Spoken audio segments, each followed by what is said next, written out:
안녕하세요. 돈 파는 가게 대표사원 김강주입니다. 노후가 되면 딱히 다른 소득은 없는데 건강보험료 때문에 걱정하시는 분들도 많죠. 예컨대 다 큰 자녀들에게 얹혀서 건강보험료를 내지 않고 있다가 피부양자 조건에서 탈락되면서 갑자기 건강보험료를 왕창 부담하게 된다거나, 건강보험료를 내고 있던 분들도 건강보험료가 계속 올라간다거나 하는 등등의 걱정들이 있습니다. 자, 그것 때문에 이 건강보험료 때문에 연금보험을 들어야 해. 예컨대 연금보험에만 가입하면 이 건강보험료 문제에서 완전히 해방되거나 또는 건강보험료를 크게 줄일 수 있다, 이런 이야기들도 가끔 있습니다.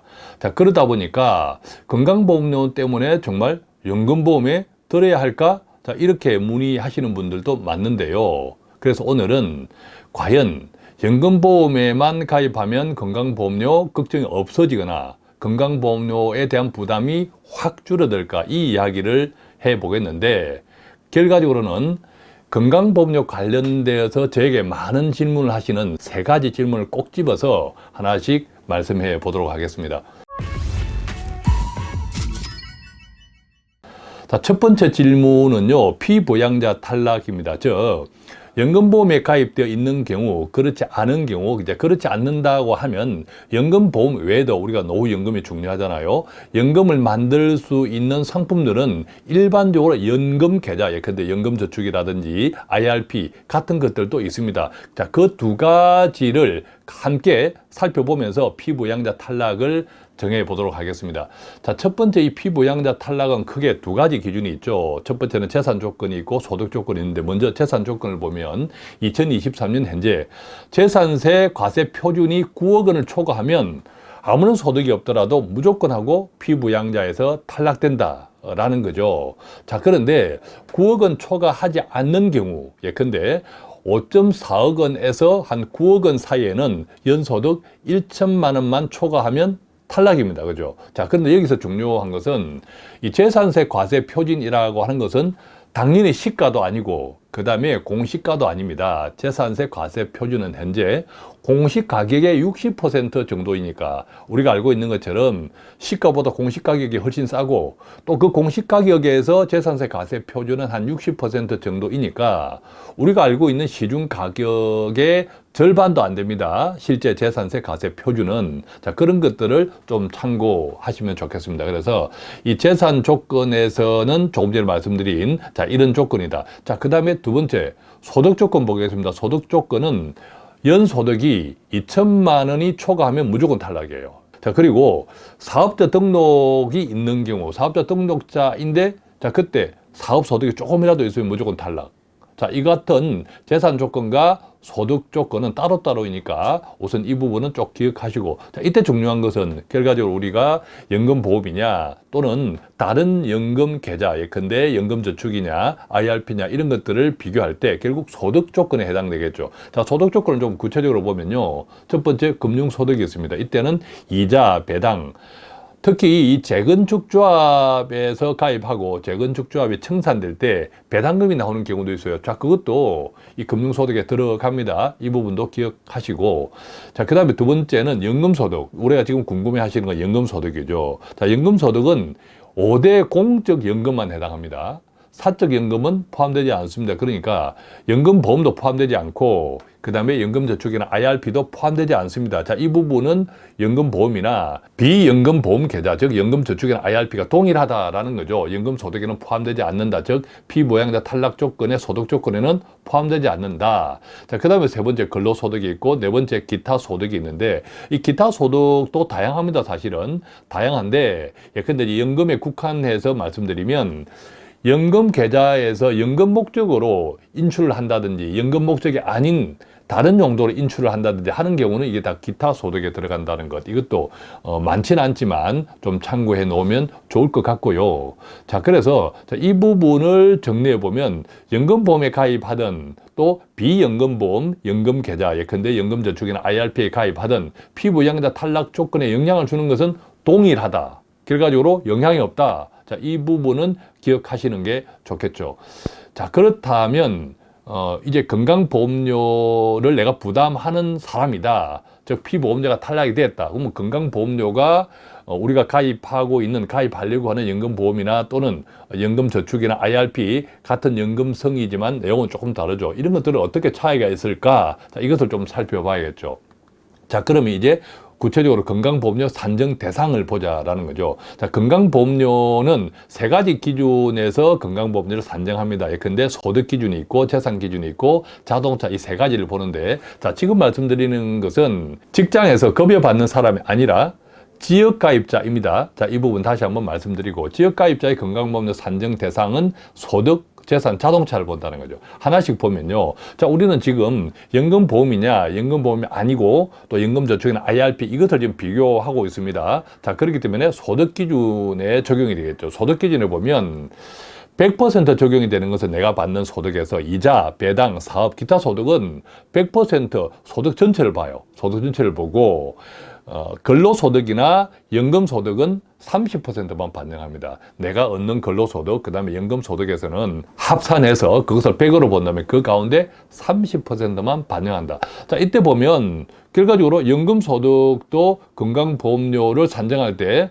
참고가 되구나, 대상이 되구나, 이런 것을 알 수 있잖아요. 그래서 연금소득에도 건강보험료가 부과된다. 자, 이 사실은 이제 확정된 사실입니다.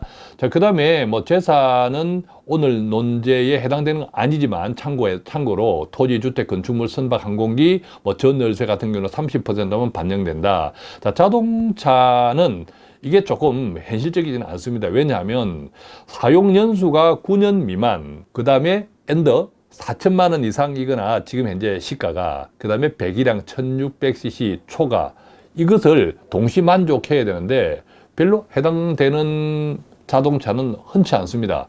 자, 그래서 일반적으로는 소득, 재산 기준으로 보시면 되는데 우리가 지금 이야기하는 것은 소득 기준이어야 하겠죠. 왜냐하면 연금보험이나 또 비연금보험, 연금계좌, 즉 연금저축이나 IRP를 대상으로 하기 때문에. 자, 그 다음에 이제 두 번째 질문을 가보겠습니다. 그러면 모든 연금소득에 건강보험료가 부과될까라는 건데, 이게 어떤 의미에서 오늘 질문들의 오늘 이야기의 하이라이트일 수 있습니다. 구체적으로 보면요. 국민건강보험법에는 어떻게 규정이 되어 있냐면 소득세법에서 정한 연금소득에 건강보험료를 부과한다 이렇게 되어 있습니다. 그러면 소득세법으로 봐야겠죠. 소득세법에는 어떻게 연금소득을 정하고 있느냐. 소득세법에서 정한 연금소득은 크게 두 가지입니다. 첫 번째는 5대 공적연금, 뭐죠? 국민연금, 공무원연금, 사립학교, 교직원연금, 그 다음에 군인연금, 별적 우체국연금. 그 다음에 두 번째는 사적연금이 여기에 해당돼요. 사적연금, 연금저축, 개인형 퇴직연금, IRP도 여기에 소득세법에서 정한 연금소득에 해당이 됩니다. 그러면 이것만 보면 연금보험은 여기에 해당되지 않습니다. 완전히 해당되지 않습니다. 자, 그런데 연금저축이나 개인형 퇴직연금은 여기에 지금 해당되고 있잖아요.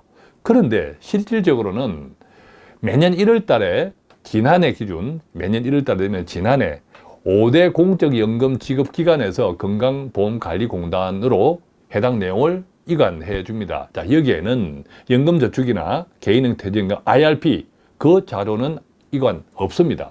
자, 그래서 결과적으로는 소득세법에서는 연금소득에 정하고 있지만 결과적으로는 연금저축이나 개인형 퇴직연금도 국민건강보험료를 산정하는 데는 지금 적용되지 않는다. 그래서 결과적으로 보면 연금보험이나 연금저축이나 개인형 퇴직연금, IRP가 똑같이 결과적으로 해당되지 않는다. 자, 그렇게 기억하시면 좋겠죠. 뿐만 아니라 5대 공적연금 가운데에서도 건강보험료를 5대 공적연금을 100%로 보고 부과하는 것이 아니라 수령액의 30%에만 건강보험료를 부과합니다. 다만 피부양자 탈락, 즉 자격을 판단할 때는 공적연금 소득 전액이 다 반영된다는 것. 자, 이런 차이가 있겠죠.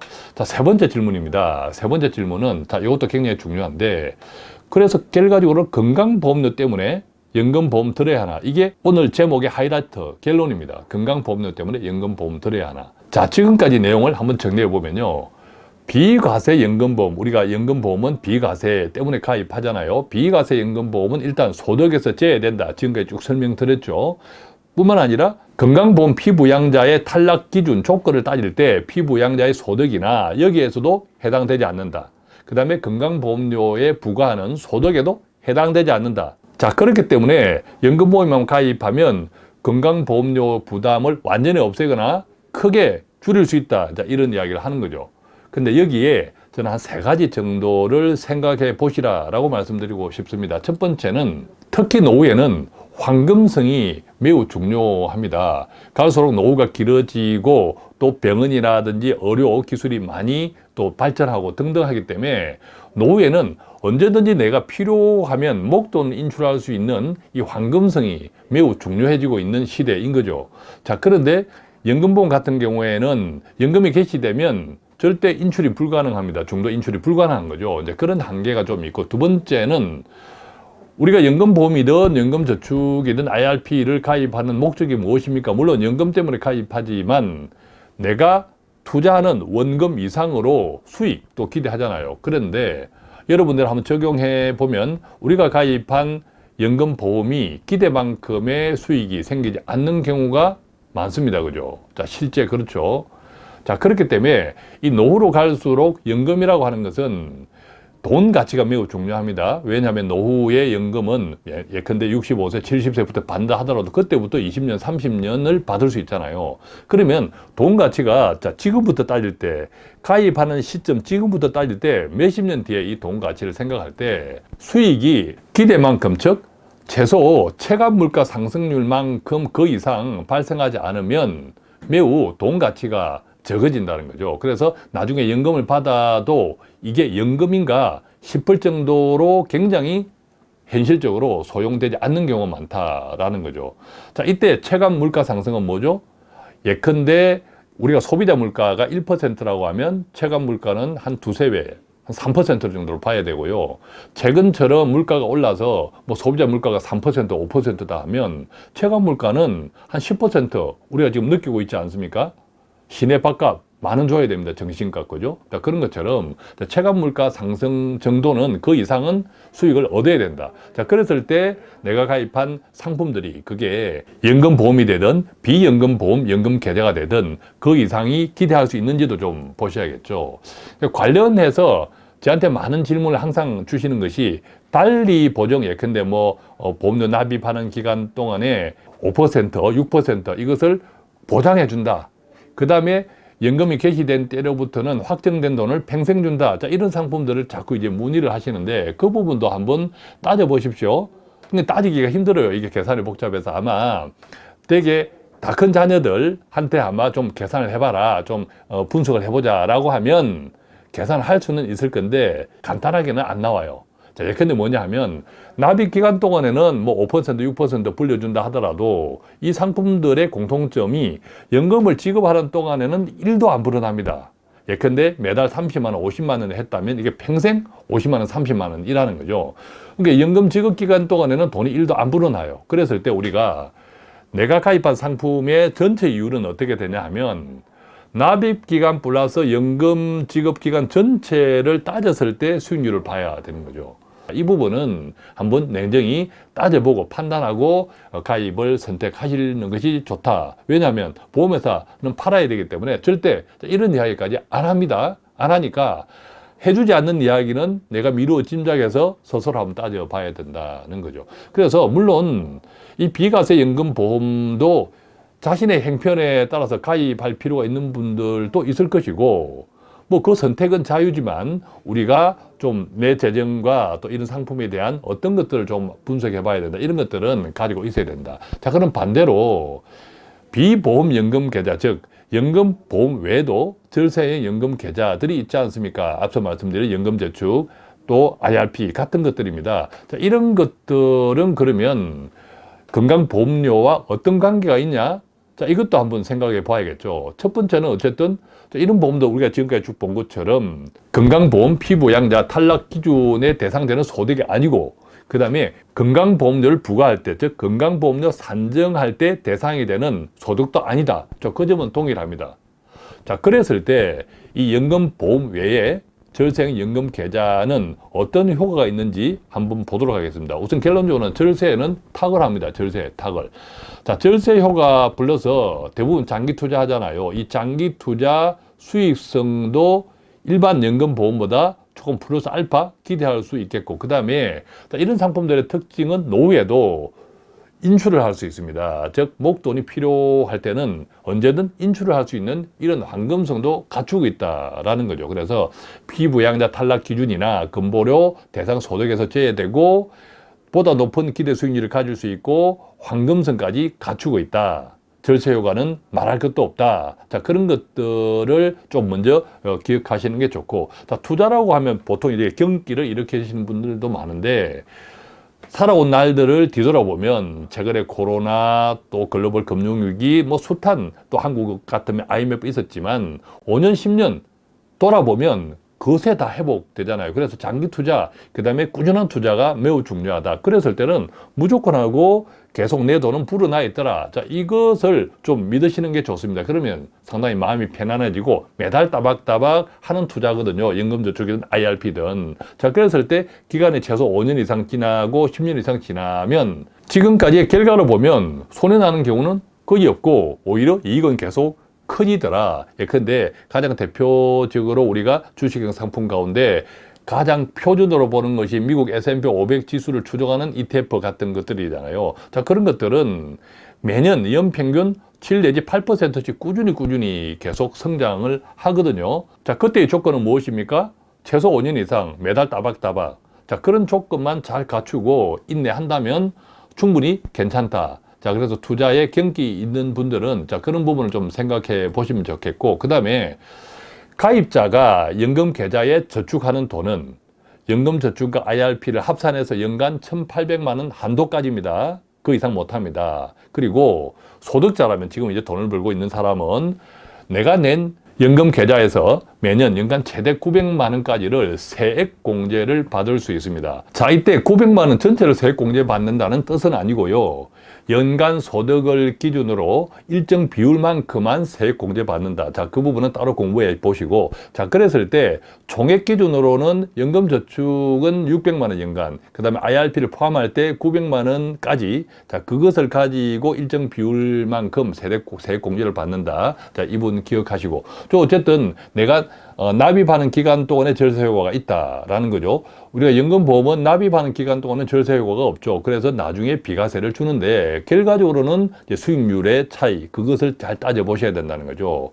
두 번째, 운용 수익에도 나중에 불어난 돈, 이 불어난 돈에도 세금이 일단은 없습니다. 금융소득세를 이제 과세 이연한다는 건데 일단은 없다가 나중에 55세 이후 최소 55세 이후에 연금을 수령하면 그 이후부터 수령하면 나이에 따라서 5.5% 수령하는 돈에 대해서 5.5%에서 3.3% 연금소득세가 부과됩니다. 이때는 내가 받는 전체 금액이 아니라, 왜냐하면 전체 금액은 원금 플러스 이익이잖아요.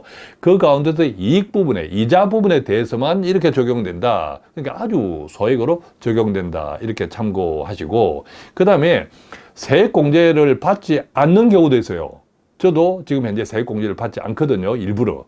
자, 세액공제 받지 않은 연금저축이나 IRP 같은 경우에는 연금소득세 자체가 발생되지 않습니다. 왜? 내가 투자한 원금에 대해서는 세액공제를 받았지 않기 때문에 연금소득세가 없는 거고, 운용이익에 대해서만 과세가 이연됐기 때문에 연금소득세가 나오는데 그건 아주 소액일 수밖에 없다. 이렇게 이제 이해하시면 되겠죠.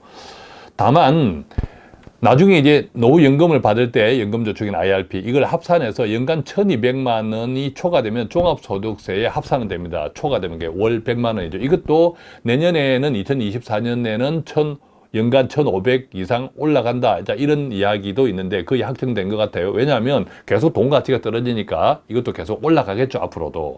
그렇지만 저처럼 세액공제 받지 않은 경우에는 비과세 인출금과 또 내가 만약에 목돈이 필요하면 인출을 할 수 있거든요. 아까 말씀드렸듯이. 그 다음에 퇴직연금은 여기에 해당되지 않는다. 이 점도 좀 참고하면 좋겠죠.